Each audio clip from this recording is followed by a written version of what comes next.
and just kind of close my eyes and not have to look at these stock prices every day. And as long as I can manage my own psychology, I think I'll be fine. And I think that's probably the thing that most of us need to be doing. The interesting thing about Brad said is that the implication of that is that it means that late stage venture is pretty badly mispriced. And I think you're going to have to knock these things back by 50, 60%.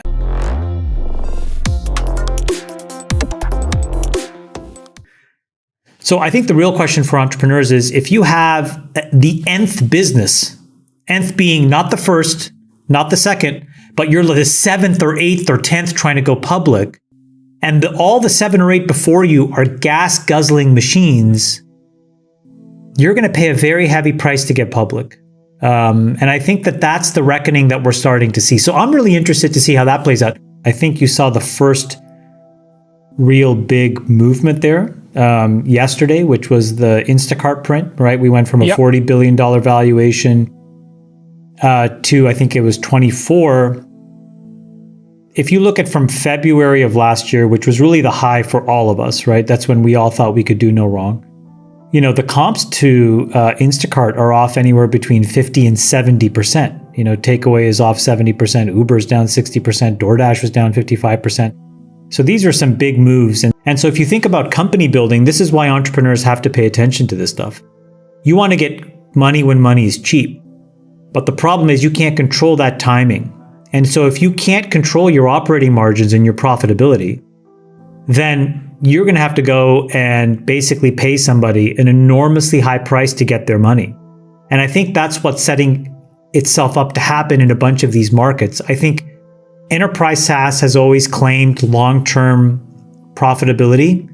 The thing is, when you look at sort of like the real long-term companies, they've built some enormous moats, right? Like if you look at a ServiceNow or a Salesforce at the high end, and then there's a crop of a couple of companies like Palo Alto Networks, who are the next ones coming after, who seem like behemoths in the making. But everybody else, I think people have to really question, like, where the long-term profitability going to come from? And so if that's true, then the late-stage private SaaS companies are in trouble. Similarly, in places like delivery, where again, you've had a bunch of comps come out, they've been curing in the public markets for years. You're talking about something very important, but they're very rarely in these high-priced rounds, because most of these high-priced rounds are in go-go companies where all of those rights get stripped away. This is why I do think, Jason, what you're actually bringing up is in the last innings of a bull market, you have incredibly irresponsible behavior by a bunch of these investors. And that's also going to get exposed as well. So Jason, what you're talking about is what's called an IPO ratchet, which means I'm giving you this money at this price, but if you can't IPO at this price, then you're going to give me an equivalent number of shares that makes me whole. Right. So it's as if I am indifferent to what price you IPO at. That's extremely dilutive to one really important class of individual, which is the employees of the company. It's also really dilutive to other investors who've come in before them.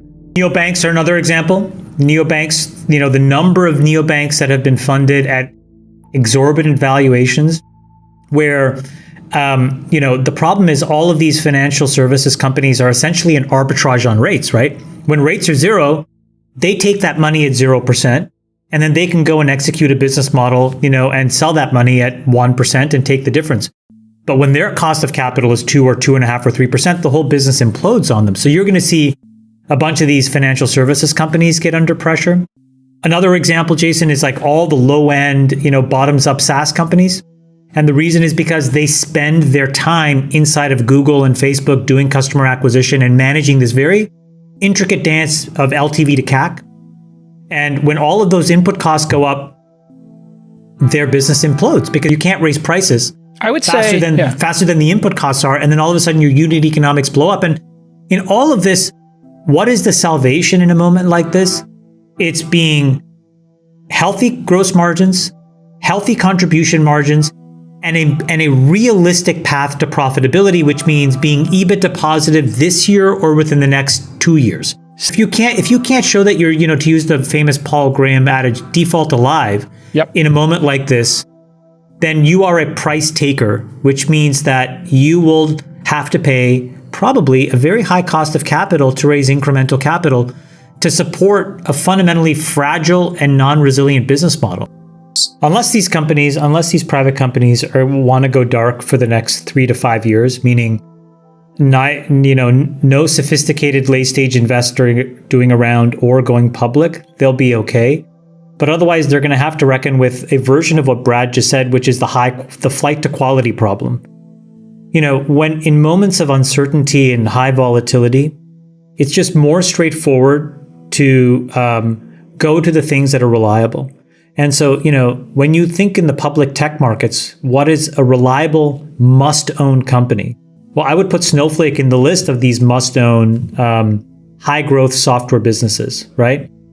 The FANGs tend to be in the must-own category. But then there are all these other businesses that then get orphaned because they're kind of nice to own, would be great in any other circumstance. And that gets even more exacerbated in the private markets. You have to remember, right now, the private markets cannot really exist without an incremental buyer of equity. Somebody needs to be the bag holder after you.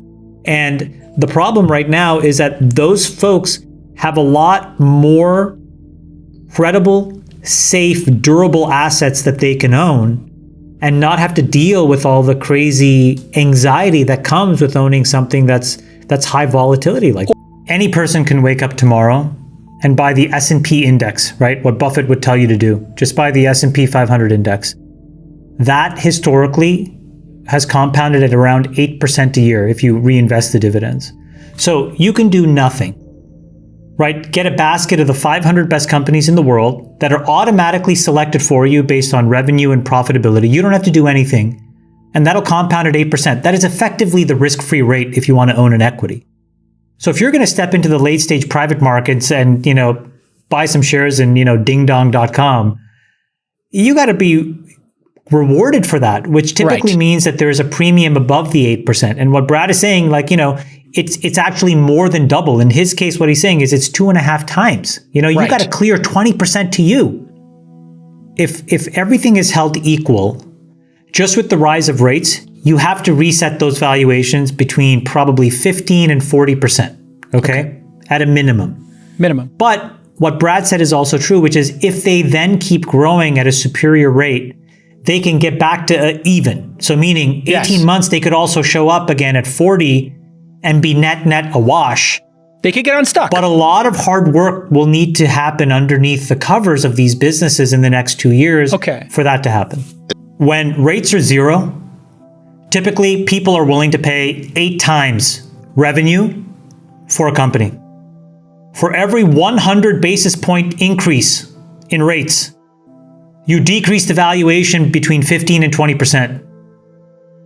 So if you think rates are at 2.75%, the price is somewhere between 30 to 40% cheaper than what it was when rates were at zero.